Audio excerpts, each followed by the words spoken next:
Hello. आज हम बात करते हैं एक आश्रम की।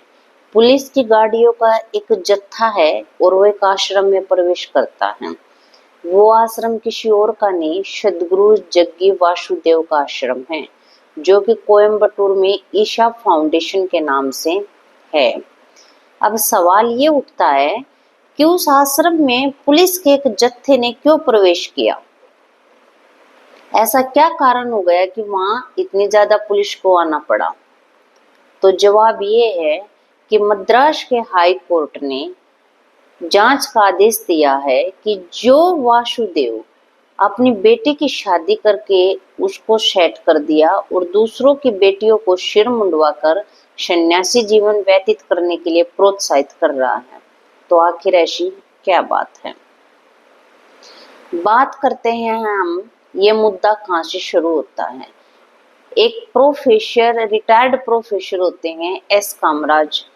उन्होंने ईशा फाउंडेशन पर आरोप लगाया कि उनकी 2 बेटियां हैं और उनकी दोनों बेटियों को जबरदस्ती आश्रम में रखा गया है। उन्हें परिवार से मिलने भी नहीं दिया जा रहा, यानी संपर्क नहीं करने दिया जा रहा, और उनका ब्रेन वॉश किया गया है। सबसे पहले तो आप उनकी बेटियों के बारे में सुन लें।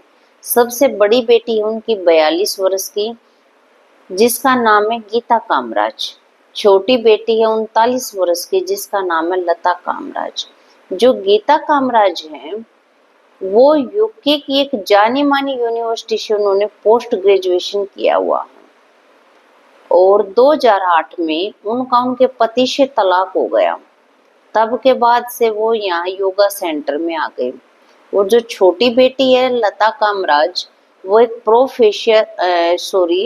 वो एक सॉफ्टवेयर इंजीनियर है। उसने अपनी बड़ी बहन को फॉलो किया, वो भी आश्रम आ गई। अभी क्या है कि दोनों बहन आश्रम में रह रही हैं और उनके पिताजी का कहना है कि आश्रम वालों ने उनको कुछ ऐसी दवाइयां खिलाई हैं कि उनकी सोचने समझने की शक्ति कमजोर हो गई है। परंतु दोनों बेटियों ने इस आरोप को खारिज किया है कि हम अपनी मर्जी से यहाँ पे रह रहे हैं। फिर भी कोर्ट इस बात से सहमत नहीं हुआ और मद्रास हाई कोर्ट ने आदेश दे दिया कि आश्रम में जांच की जानी चाहिए कि ऐसा क्या हो रहा है कि खुद तो उन्होंने अपनी बेटी की शादी की है और दूसरों की बेटियों को सन्यासी जीवन व्यतीत करने के लिए प्रोत्साहित कर रहे हैं।